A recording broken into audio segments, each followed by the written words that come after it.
اللہ کے بندے بھی ہمیں یاد نہیں اور اللہ کا گھر بھی ہمیں یاد نہیں رہتا، پھر ہم بس دنیا کا ہو کر رہ جاتے ہیں۔ یہ چیز نہیں ہونی چاہیے۔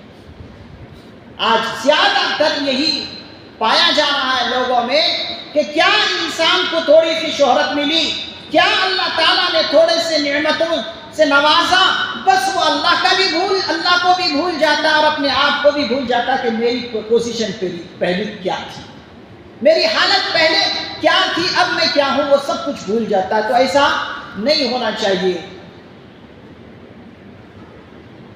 اللہ رب العزت نے قرآن کریم میں جو فرمایا وَلَنَبْلُوَنَّكُمْ بِشَيْءٍ مِّنَ الْخَوْفِ وَالْجُوعِ وَنَقْصٍ مِّنَ الْأَمْوَالِ وَالْأَنفُسِ وَالثَّمَرَاتِ، اس آیت مبارکہ کے اندر اللہ رب العزت نے انسان کو بتایا کہ انسان تو دیکھ، تو آزمایا جائے گا، دنیا میں رہتے ہوئے ہم تجھے آزمائیں گے۔ وَلَنَبْلُوَنَّكُمْ بِشَيْءٍ مِّنَ الْخَوْفِ، کئی چیزیں اللہ نے اس کے اندر ذکر فرمایا کہ کیسی چیزوں سے ہم تمہاری آزمائش کریں گے، تمہیں جانچیں گے، تمہیں پرکھیں گے کہ تم ایمان میں مضبوط ہو بھی کہ نہیں۔ وَلَنَبْلُوَنَّكُمْ بِشَيْءٍ مِّنَ الْخَوْفِ، کہ ہم تمہیں ضرور بھی ضرور آزمائش کریں گے، بِشَيْءٍ مِّنَ الْخَوْفِ، خوف کے ذریعے سے، ڈر کے ذریعے سے۔ اس آیت مبارکہ کے اندر حضرات مفسرین اعظام نے فرمایا کہ یہاں پر اللہ رب العزت نے عرب کے قاعدے کا بھی لحاظ رکھا ہے، اس کے اندر اس چیز کو اللہ نے تاکید پیدا کرنے کے لیے کئی چیزیں استعمال کی۔ حضرات علماء کرام فرماتے ہیں، حضرات مفسرین نظام فرماتے ہیں والا ایک واو لفظ ہے، یہ بھی تاکید کے لیے عربی کے اندر استعمال ہوتا ہے۔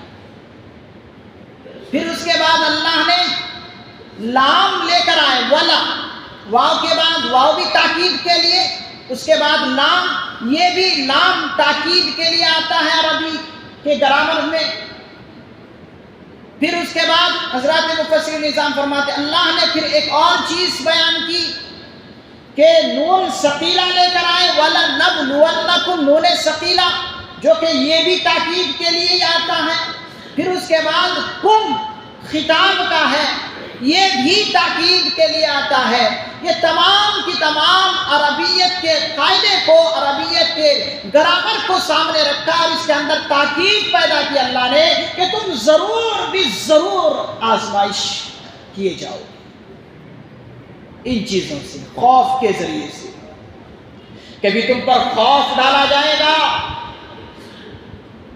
کہ دشمن تمہیں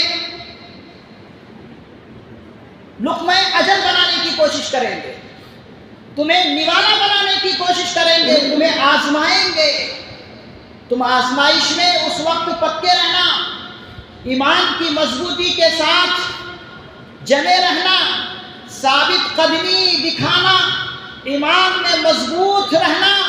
تمہیں دشمن ڈرائیں گے، خوف دلائیں گے، تم اس حالت میں اپنے آپ پر قابو رکھنا ایمان کی مضبوطی کے ساتھ۔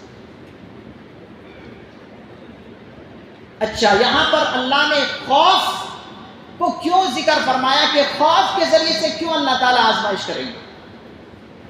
حضرات مفسر نظام فرماتے ہیں کہ خوف کے ذریعے سے آزمانے کا اللہ کا مقصد یہ ہے کہ انسان چوکنا رہے، انسان چوکنا رہے۔ اگر انسان کو کوئی خوف ہی نہیں تو پھر اس کا ایمان لٹ جائے گا۔ اللہ نے چوکنا رہنے کے لیے تدبیر یہ بتائی کہ دیکھو چوکنا رہنا، دشمن آئیں گے آگے سے بھی پیچھے سے بھی، ہر طرف سے تمہیں گھیرنے کی کوشش کریں گے، تم چوکنا رہنا اور اس تدبیر کے ذریعے سے نکلنے کی کوشش کرنا۔ جیسے آج